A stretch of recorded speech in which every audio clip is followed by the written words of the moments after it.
Hear ye, hear ye, hear ye. Alexander Wolcott.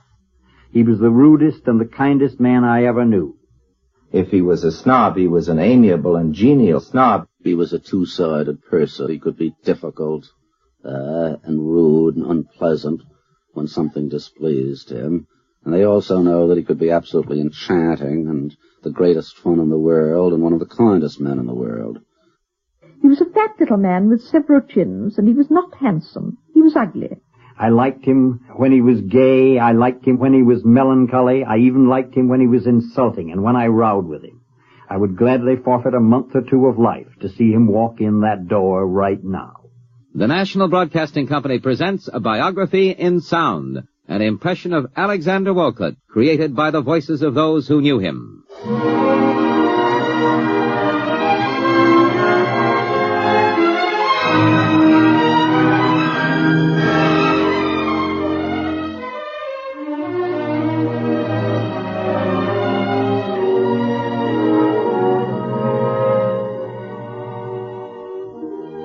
In the preface to his biography of our subject, Samuel Hopkins Adams said, "To the thousands of friends of Alexander Wolcott, this book is, with fear and trembling, dedicated by one of them."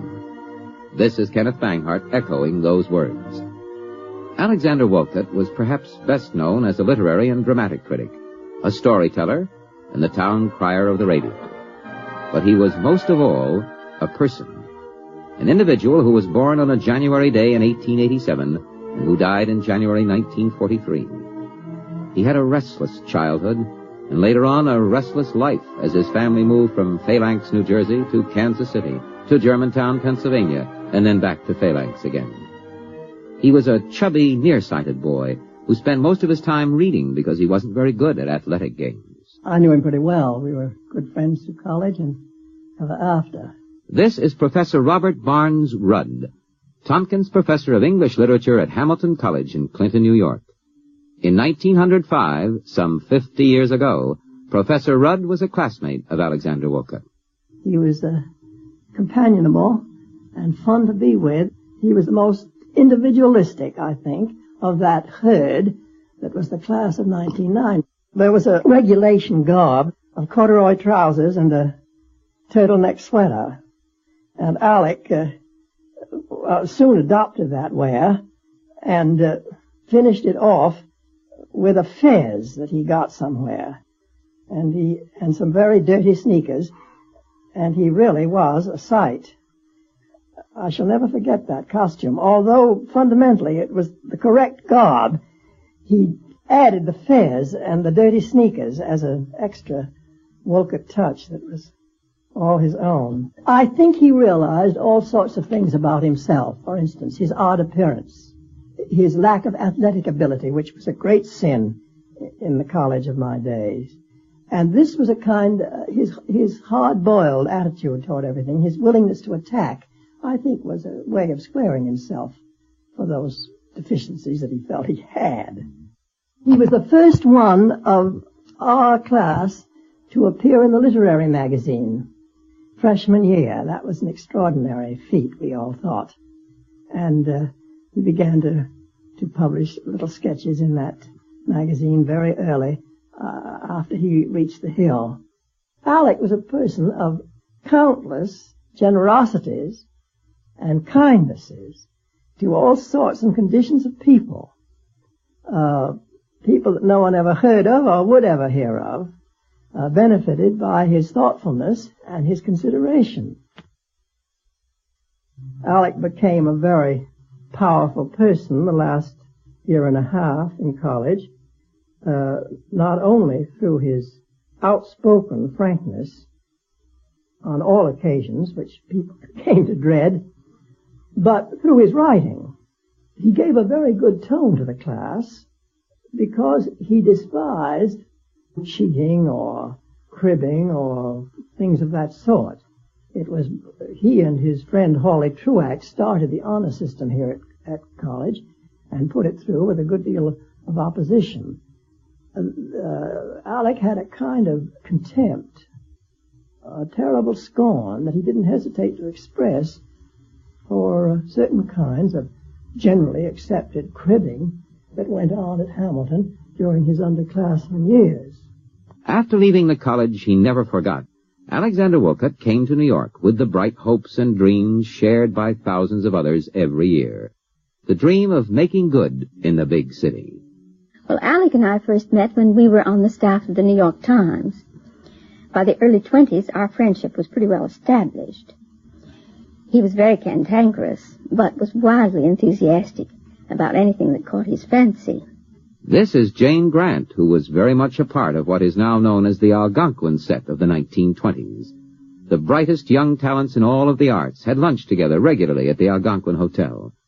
She and her late husband, Harold Ross, helped to found the New Yorker magazine. In their struggling days, she and Harold Ross, along with Alec Wolcott and his college roommate, Hawley Truax, bought a cooperative house at 412 West 47th Street in New York.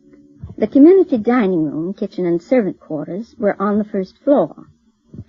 The dining room was 25 feet square and opened into a large garden.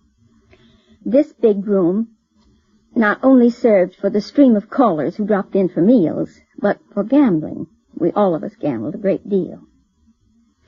The room soon became the headquarters for the Thanatopsis literary and inside straight poker game, which usually continued through the weekend. Ross and I had the parlor floor.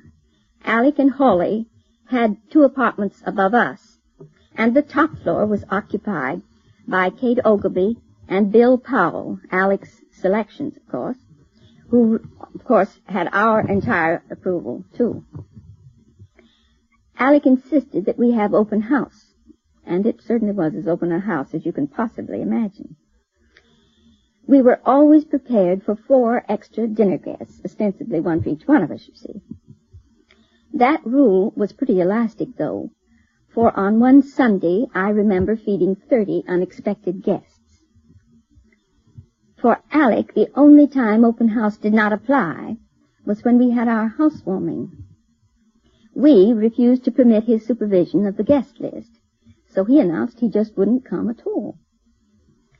He stuck it out until about 10:30, when he appeared sheepishly and gathered up some of his favorite actresses, repaired to his apartment, and locked the door. Our large gatherings caused the neighborhood to believe that 412 West 47th Street was a new speakeasy. The 47th Street police station was in the next block, and inevitably the law took an interest in us. My male companions were hilarious when a marshal delivered a summons to me. "Let's not raise a finger to help her," was Alec's chivalrous reaction. But Hawley, a kindlier fellow, said his brother-in-law, Lloyd Stryker, the famous lawyer, would go with me to the district attorney's office. It developed that my name was in the book of an arrested bootlegger. I bought all the liquor for the house, and the amount was certainly large enough to be incriminating. Alec just couldn't stand solitude. He and I worked on morning papers, reporting for work at 1 o'clock in the afternoon, and Ross did some of his editing at home. But if no one was around, Alec would phone frantically for companions. All morning long, in untidy pajamas, he would sit like a Buddha, tossing out witticisms, some of them good, some awful. But he would chuckle and was delighted at any appreciative listeners. No matter how late he returned home at night, Alec would scour the house for someone to play a game of cribbage or backgammon or casino or anything he wanted to suggest. Alec adored Christmas, and he was usually the one who decorated the community tree, or at least bossed it. He gave much thought to his gifts and was firm about the presents he wanted. One Christmas he told us we could give him an Oxford English dictionary. Not too much to ask, he said, if a dozen of us would give him each one an alphabetical section. I usually did the legwork for these pranks, so I bought 12 volumes of the letter A, which we all wrapped up separately and elaborately and put under the tree. Alec was keen about amateur theatricals, a holdover from his Hamilton college days. He turned us all into actors, and we rehearsed like mad any skit he wrote. Many of them were really quite good. At first, we limited our performances to our own home. We'd celebrate a birthday or a friend's new job or a sale of a manuscript, but that became too confining for Alec. When Morris Guest imported the show Cerie, Alec was enchanted with the show and became more stage-struck than ever. He asked Morris Guest for the use of his theater, and after weeks of rehearsals all over our house, the No Cerie was presented one Sunday evening before an invited audience. Alec demoted our professional acting friends to the chorus and the orchestra and other menial jobs.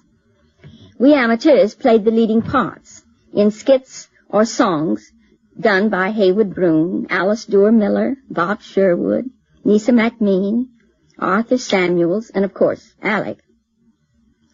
George Kaufman and Mark Connolly, who were then coming along as playwrights, sang We're Kaufman and Connolly from Pittsburgh. Bob Benchley did one of his now famous monologues. The chorus included Helen Hayes, Ruth Gordon, June Walker, Margalo Gilmore, and Tallulah Bankhead. The nursery was such a success that Alec couldn't wait to give another performance. He decided upon a benefit for Mrs. Fisk's Humane Society and decided to charge a stiff admission.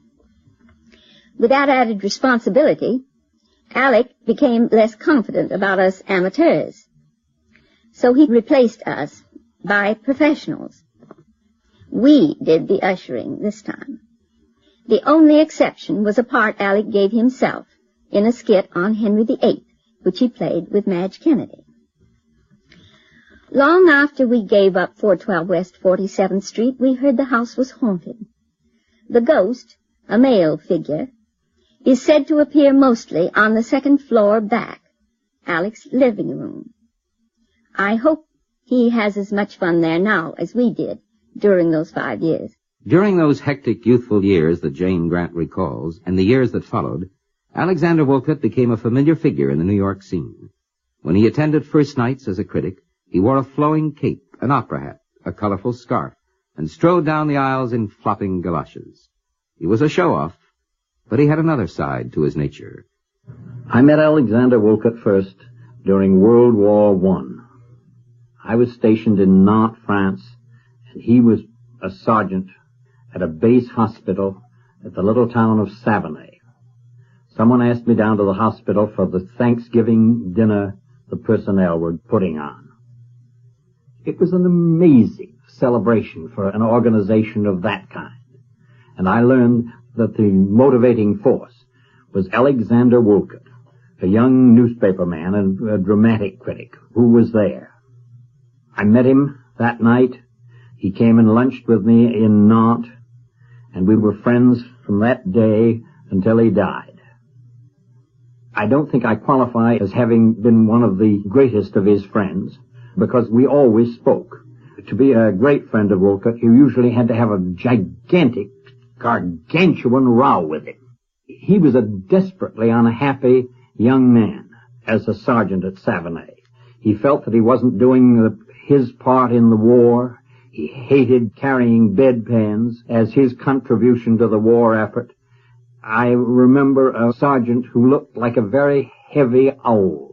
This is Charles Brackett, a newspaperman, author, scriptwriter, and Hollywood motion picture producer. Wolcott was the first intimate celebrity America had. I don't think anybody today is loved quite as dearly as he was by the radio listeners of his generation. I had some aunts in Kentucky who worshipped him from afar. And I'd told them about him, and he'd felt that they were a little bit like his family in the town of Phalanx, New Jersey, where he grew up. A lecturing date took him to Louisville, Kentucky, and suddenly, without any warning, their doorbell was rung, and there stood Alexander Wolcott. To their astonishment and eternal delight, he'd stayed to tea, he enchanted them, and he dropped me a note saying, naturally, I called on the aunts when I was in Kentucky. Even his best friends could not understand Alexander Wolcott. As a child, when he was asked what he wanted to be, a policeman, a fireman, or a motorman, he said, "I would rather be a fabulous monster." He almost achieved that ambition and a great deal more. But it's doubtful if anyone ever really knew him. I can't say whether he was melancholy or happy. I should say he combined both elements in excess more than anyone I ever knew. His eyes were bad, he was enormously heavy, and his nerves were on edge toward the end of his life. He just lived in the public eye too much. I remember one picture of Wolcott with great affection. A group of us had dinner with him beside the casino in Monte Carlo. At that time there was a dance floor near the place where the tables were set. And suddenly the little orchestra there began playing the Dance of the Hours. And Wolcott got up and performed the Dance of the Hours for us solo on that dance floor. One of the most amusing memories I have of Wolcott was seeing him getting shaved. He couldn't shave himself for some reason or other. I think he said it tickled his upper lip or something. So he went to great expense to have a barber drive over from the St. Regis Hotel, and I think his fee was about $5 plus taxi fare, perhaps even more. And since his phone was ringing all the time, Wolcott would be sitting in his bathroom, covered with lather. The bathroom was right next to his study, while he had his valet hopping about answering the telephone, and he would get up in the middle of the shaving operation and answer the phone. He had a secretary working there. He had an extra typist. He had his cook running around, as well as his valet, and I was in there to do some spare research for him. This is Danton Walker, well-known columnist and author of several books. He knew Alexander Wolcott well, and after he died, this is what Walker wrote in his newspaper column. Alexander Wolcott is dead, and a great many things are now being written about him which I believe would amuse him if he was still around to read them.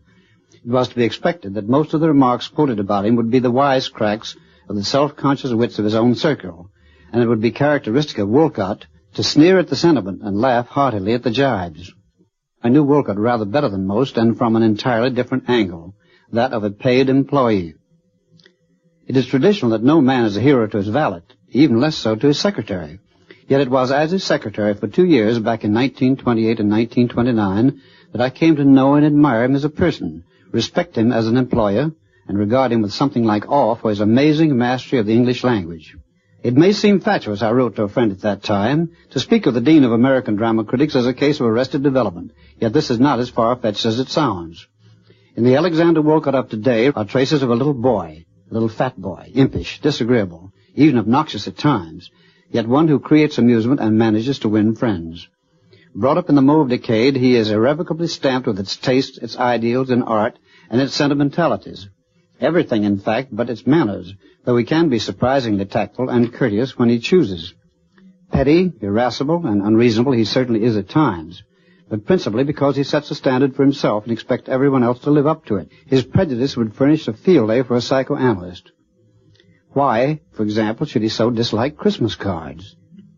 Well, I don't know today any more than I did then why Alexander Wolcott disliked Christmas cards, but it's easy to understand why he did like croquet, parcheesi, and anagrams, and the collected works of a forgotten Scottish author named Ian McLaren.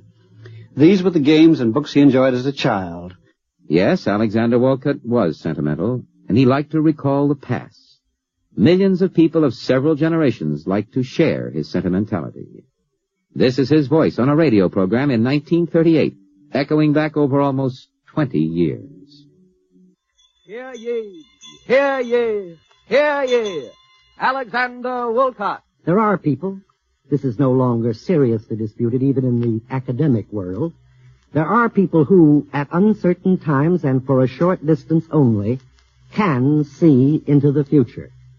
My eyes, however, are peering in the opposite direction, straining at a task which is not much easier. It's difficult, you think, to look into the future, that's true. But mark you, it's no cinch to look into the past. For reasons of my own, reasons too complicated to crowd into this broadcast, too intimate to state in so public a place, for reasons of my own, I wish to revisit the world I knew when I was 8 years old, a time when more than half of those now listening to me had not yet been even thought of. Have you ever revisited the world as it was when you were 8? The road back is not clearly marked.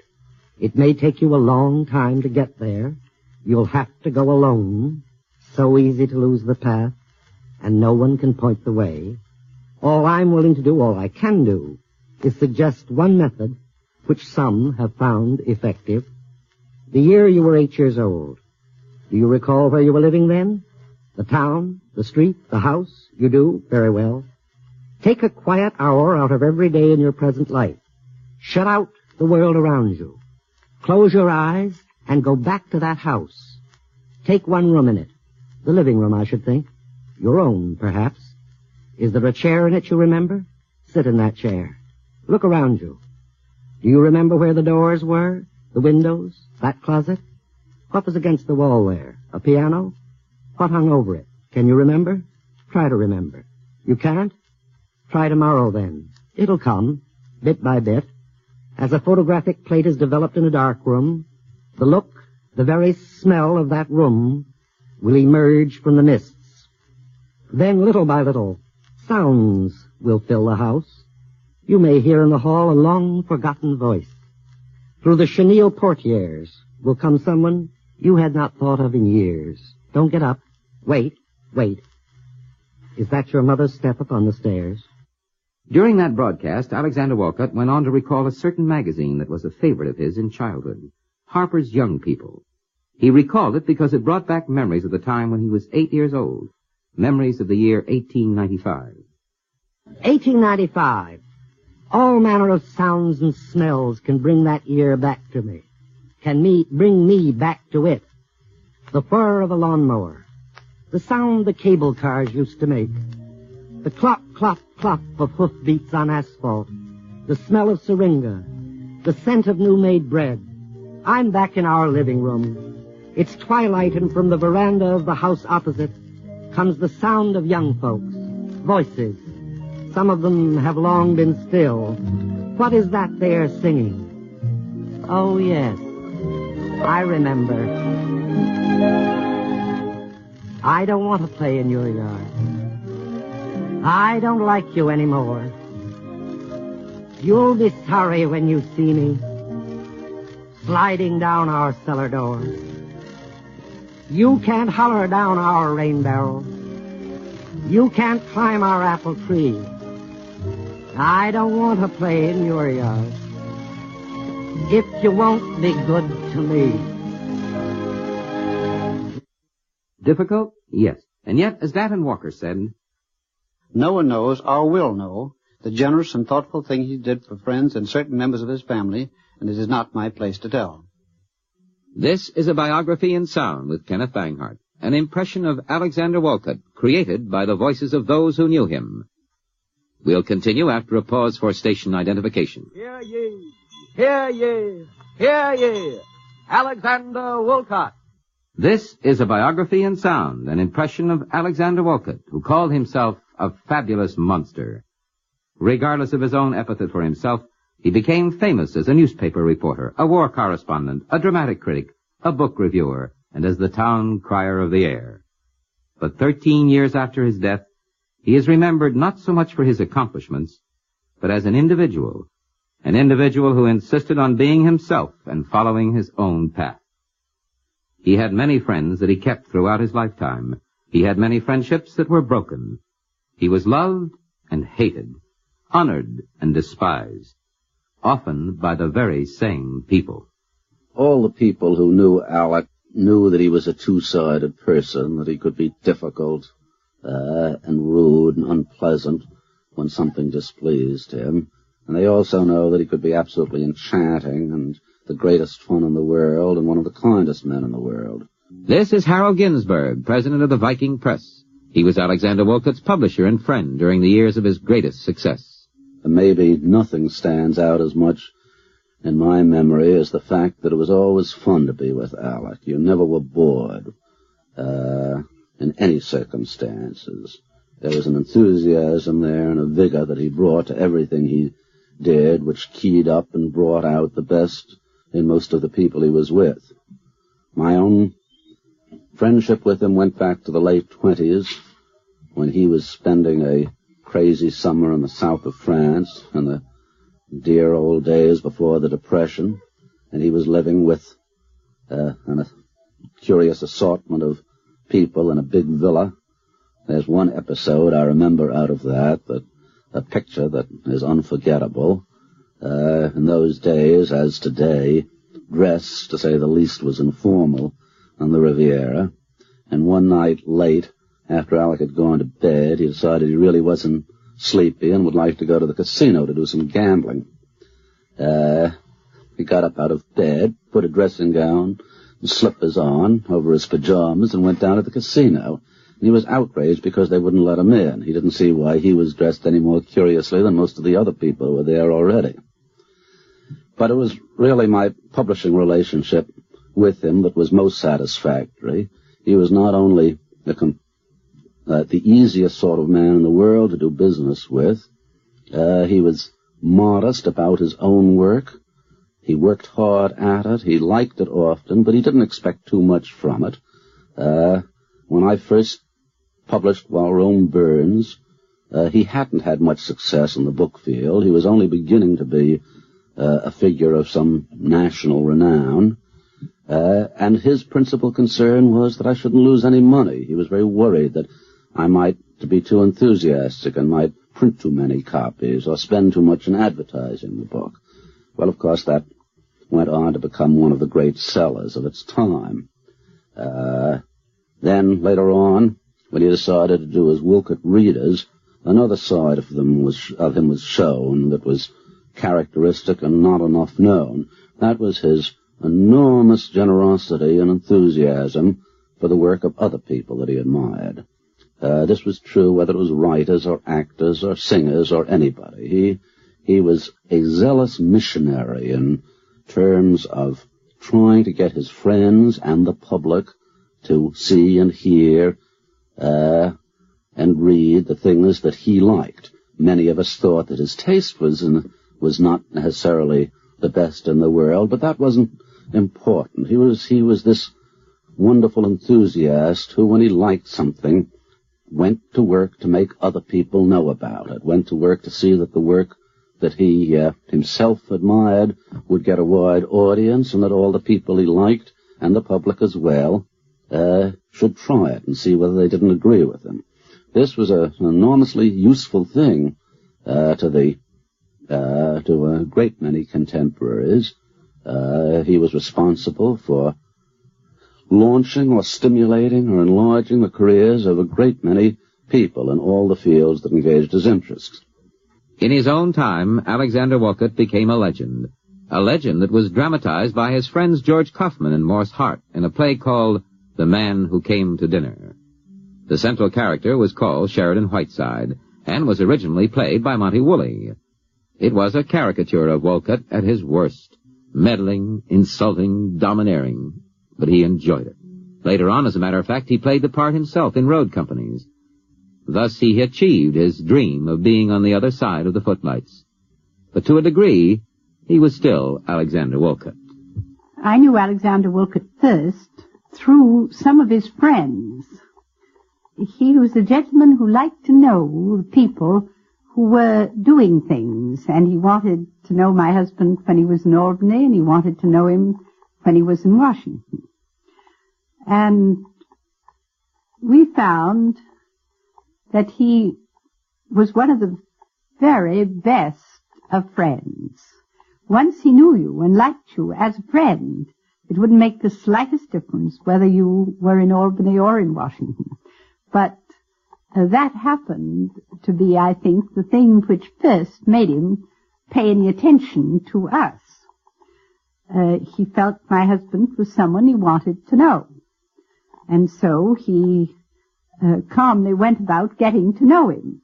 This is Mrs. Eleanor Roosevelt, the former First Lady of our land. Both she and President Franklin Delano Roosevelt were friends of Alexander Wolcott, although it wasn't always an easy friendship. He liked to be your guest, but only if he could have exactly what he wanted. That meant coffee at any hour in the day or night. It meant being able to invite anyone he desired to have breakfast with him in his room, or to have lunch, or to have dinner if he didn't want to have it with you, and he happened to be staying with you. He was a very amusing person, a very well-read person, a man of great intellectual interests. He stayed with us a great deal in the White House, evidently liked our guests very often, because he would sometimes announce that he was not going to come down for lunch, but he was having so-and-so, who was staying with us, lunch with him in his room. He did stay with us, and we were not in the White House, in Hyde Park, and he was always not an easy guest, but a pleasant guest. You were willing to take the trouble to give him the things he wanted because you enjoyed having him so much. But you did have to have a good deal of service to meet his needs. He liked to be the center of the stage. Even with the President of the United States, he was still the center of the stage. And I enjoyed him, and so did my husband, more than I can say. I found him a very warm and a very affectionate friend. It was a joyous thing to meet him, and when he died, I really felt a great void in the pleasant things that come to you in life. I'm glad to have this opportunity to recall what to me will always be a very pleasant memory. Yes, Alexander Wolcott was difficult sometimes, but he had a gift for leaving pleasant memories. That was partly because he could take a joke on himself as well as make a joke about someone else. Alec Wolcott was about the only man I ever knew who loved to be the butt of a joke. This is Ben Hecht, reporter, author, playwright, and motion picture writer. Charlie MacArthur and I played one on him once in his chateau in Lake Bombazine in Vermont. Charlie and I had gone up there to write a movie script called Wuthering Heights from the novel of that name. And we were in Hyde's favor with Alec because he presumed that we weren't delicate enough fellows to handle such a job. Present at Wolcott's house at the time was Alice Miller and Noel Coward, Mr. Wolcott, and some other very flossy gentlemen. Charlie and I decided we would have a little fun with Alec about Wuthering Heights, so we wrote two different versions of Wuthering Heights. The one we wanted Alec to see took up Mr. Heathcliff's adventures among the Indians in New York.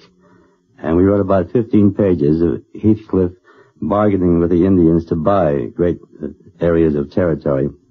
About the third day, Wolcott, who was always snooping, found these 15 pages, and when we arrived at dinner that night, dinner passed in utter silence.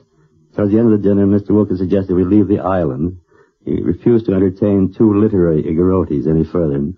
So we pretended to go away, and we solved the matter by showing him the actual script, of which later he kind of approved, having been paid very highly for his approval by Mr. Goldwyn.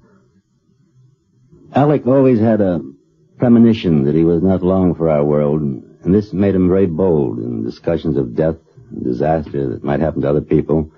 He was always interested and hopeful of the fact that I might die ahead of him, in which case he anticipated inheriting a room of mine that he liked in Nyack.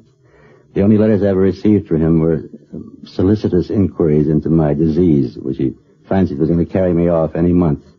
And they were kind of morbid because I never was feeling very well in those times. A letter from Wolcott was like one from the undertaker. He would say, "Do you think you'll last till spring? I'm ready to move in as soon as you leave." And I always forgave him these things. I knew that behind them was Alec's own notion of his own mortality, which was coming a little too soon. Although he was very much a part of the New York scene for many, many years, Alexander Wolcott never really liked the city. He had grown up mainly in the small town of Phalanx, New Jersey, and had gone to Hamilton College, a small college on a hill outside of Clinton, New York. In the 1920s, he and a few friends bought Neshobe Island, a little island which became his empire in Lake Bomazine in Vermont. For the rest of the years of his life, he considered the island his home, although he traveled all over this nation and the world. Well, when I first knew the island was back in the early 30s. And Wolcott and I went up there, and a few other people, I guess. If I remember correctly, B. Kaufman was up, and some others, and they had a man and a woman running the place at that time. The island was then a small club, just a summer cottage type of thing.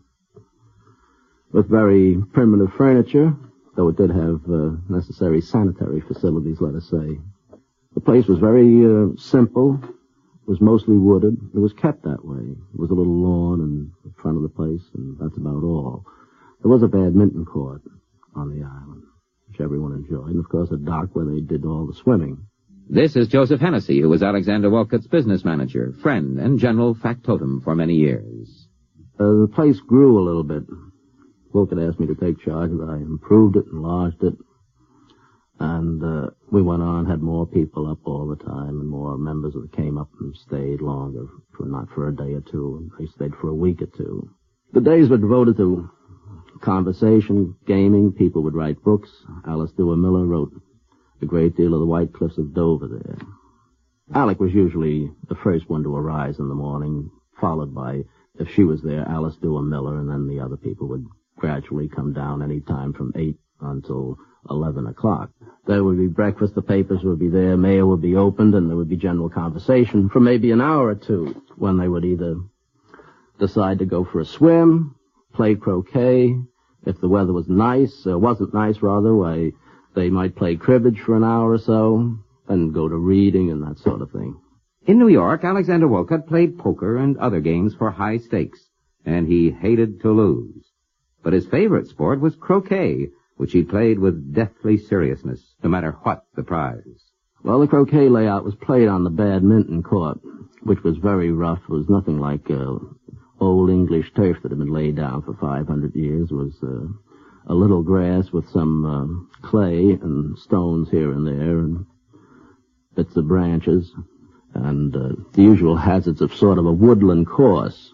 Croquet was always very vicious, and very seldom played for any money. It was generally played for results like in the October it would be who would go in swimming if they lost, which isn't very pleasant in Vermont in October as a rule. His croquet costume was a pair of swimming trunks, which sometimes stayed up and sometimes didn't. His general costume was pajamas that were always falling off or always coming unbuttoned. You know, Alec weighed about 230 pounds. He was fairly short. And he always wore a dressing gown over it, which was never tied and would always come untied if it was tied. He used to try to embarrass people on the dock when they come around to visit the island and stare at the so-called celebrities by removing his bathing trunks and diving gracefully into the lake. I met Alec Wolcott through Thornton Wilder. He sent me with a letter. This is Orson Welles, actor, director, and, well, Orson Welles. He was 18 years old at the time, and his only success as an actor had been in Dublin. But Alexander Wolcott, with his interest in anything that was going on anywhere, had heard of him. As a result, he was given a chance to tour with Katharine Cornell in Romeo and Juliet in Canada. I went to New York to Alex's apartment, and a day later he had bamboozled and generally forced poor Miss Katharine Cornell into signing me up, and thus I went back into the theater, and that's how I met him. The nicest thing about Alec was his capacity for finding people that were tremendously talented and unhailed and uncelebrated, and then conducting a series of campaigns to put them over. When Noel Coward was in, I don't know, a small play with the Luntz, had written nothing, was a totally unknown name, Alec said he had the marks of greatness and proceeded to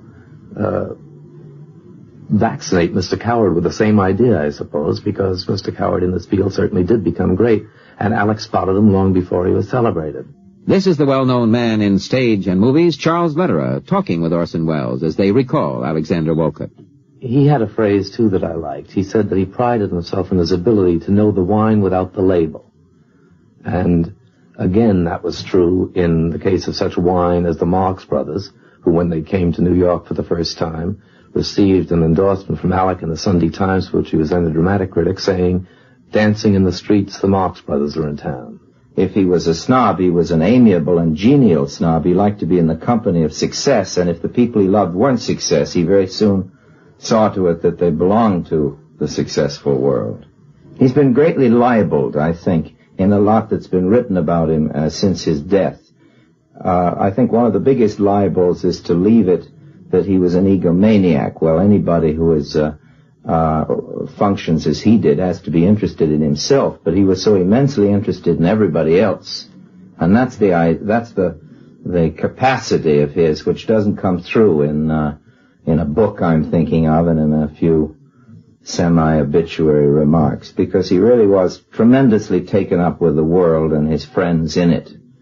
I think that the one sad thing that I feel about Alec is that so much that was most dear to me in him was in his personality rather than in his works, so that when we sit and discuss him, I have a feeling that there's no way that people will ever know what a remarkable man he was, what a remarkable friend and a superb critic, and of course one of the most trenchant and biting wits that ever existed. An example of his personality. One moment when I was a house guest in his apartment in New York, and I got up one morning about 8 o'clock, at which hour Alec had already been busy writing and telephoning for at least 2 hours, and I walked into the living room where he was thus engaged, and I said to him, "Good morning, Alec. It's a nice day." And Alec replied, "It is not. You're a fool. Shut up. Get out." He was a personage, what the French call a personage, and he was more of that than he was a writer or even a wit, and he was a good writer, a great storyteller, an almost fabulous wit, but he was above everything, I think, a personage. He once quoted Chesterton to me, Chesterton on the subject of Chesterton, but the implication was that it applied to Alec. We came into some restaurant and everybody turned and looked. And Alec said, that reminds me of Chesterton coming in with a cape something like mine. Chesterton had such a cape as Alec's. His companion said, "Mr. Chesterton, does everybody always know who you are?" And Chesterton said, "Well, my dear, if they don't, they ask." The first time that I met Alec Wolcott was at a party in New York, and he was standing in the doorway of a small room looking in. He said ecstatically, "Isn't that a beautiful woman?" There were 4 women in sight, and not one of them was beautiful. This was sign of a peculiarity in him that I was to recognize as the years went on. He was a fat little man with several chins, and he was not handsome. He was ugly. And remarks that sometimes escaped him showed that he thought he was even uglier than he really was. Now, fat little men who know that they're ugly are often embittered into becoming very critical of people who are better looking than they are. But it wasn't so with Alec. He had an acute sense of what he hadn't got, and the most generous appreciation of what other people had got. I remember he always used to speak of a very plain woman that we both knew as the woman with the delicately penciled eyebrows, and that was very characteristic of him. He knew a very great many beautiful women, but he also knew a lot of women whom he thought were beautiful and who weren't. Really, this was what we all selfishly valued in Alec. He saw the best in us. This is Rebecca West, a distinguished British reporter, critic, and novelist. She knew Alexander Wolcott both in New York and in London. Alec was secretly disappointed with his own work, and even with his own brain. His really torturing ill health, which led to constant, inexplicable collapses, prevented him from getting down to the big work that would have left the world a memorial of the sort of person he really was. He was gifted, enormously gifted. Only the ungifted would despise his gifts. But he lived a purely impressionistic sort of life. He knew this, and he overvalued the intellectual lives of the rest of us in the kindest way. He's been written of often as if he were frivolous, but his value was that he saw life as a constant emergency, and he called on all of us not to fail him and life in this crisis. But of course the person who came least near failing life was Alec Wolcott himself. He left no great work, and what he left will be criticized as sentimental. He praised the old-fashioned virtues, kindliness, giving away money to people who needed it, remembering people who were ill, and various forms of loyalty to friends. And he praised these without restraint. He often wept as he praised them, and his listeners often wept. Well, was this sentimentality, was this emotional waste? Or were we not, as a matter of historical fact, passing through an age of cruelty and hatred, when it was a good thing if a man stood up and reminded mankind that if they hardened their hearts against kindness and love, they were losing a treasure? Yes, Alexander Wolcott was emotional, and he was sentimental. He never had a home in the sense of having a family about him, and partly for that reason he had a special affection for Hamilton College, where he spent what were perhaps the happiest days of his life. He talked so much about Hamilton, in fact, that his friend Dorothy Parker once said, "When Alec dies, he'll go to Hamilton." In the last years of his life, Alexander Wolcott was ill, and he knew it. But he played the trooper's part as the star of The Man Who Came to Dinner. He went to England in the early days of the Second World War to convey a message of international friendship and loyalty. When we entered the war, he gave almost all of his time and efforts to any cause that might help his country. His doctors told him to slow down, but he only increased his efforts. In 1943, the Writers' War Board and the People's Platform program invited him to express his opinions about Nazism and fascism on a radio forum. The last time I saw Alec was the day of his last and fatal illness. He was on a radio panel with Dr. Gideon East, and I believe Rex Stout and others. This is his friend Joe Hennessy again. I was at home that evening when the telephone rang, and I was informed that Alec had been taken ill at the radio panel. I immediately hurried over to the studio to find that he'd had a severe heart attack. We took him over to the Roosevelt Hospital in a police ambulance. We had him in oxygen tents, but he just never recovered. On a Magic Key radio program back in 1939, Alexander Wolcott had the great pleasure of introducing the Hamilton College Glee Club. On that occasion, he said this about his alma mater. This is the old grad speaking. Whenever the sons of any college thus assemble, it is their custom to lift their voices in lavish and sometimes inaccurate praise of their alma mater. Alma mater. That, unless I took freshman Latin in vain, means foster mother.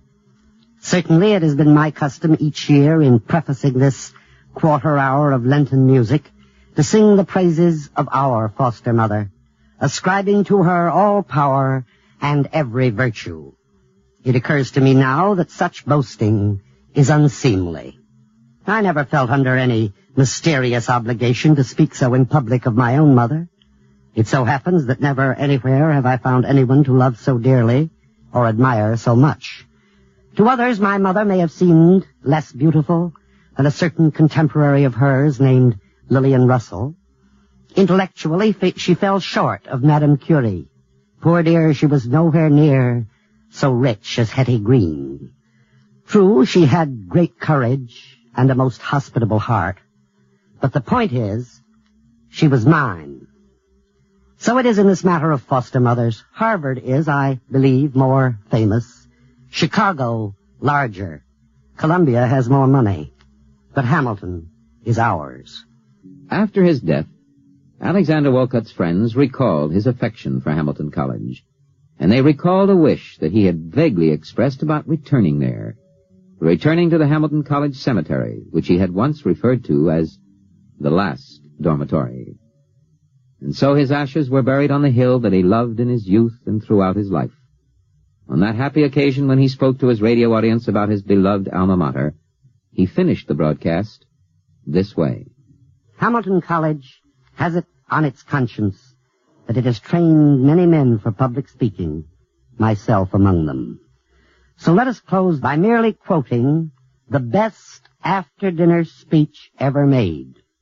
It consists of only 5 words, which is a good idea in any speech. The 5 words are, God bless us, every one.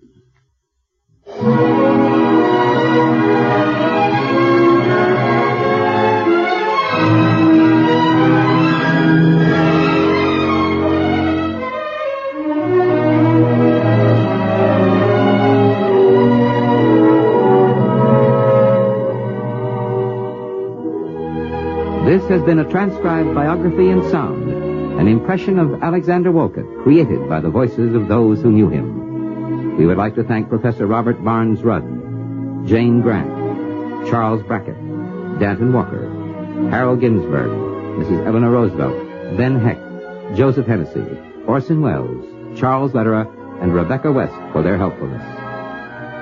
Your commentator has been Kenneth Banghart, and the program was prepared by Jack C. Wilson. Next week on Biographies in Sound, we will hear the story of Albert Schweitzer, musician, doctor, and missionary, who has become one of the most inspiring figures of our time.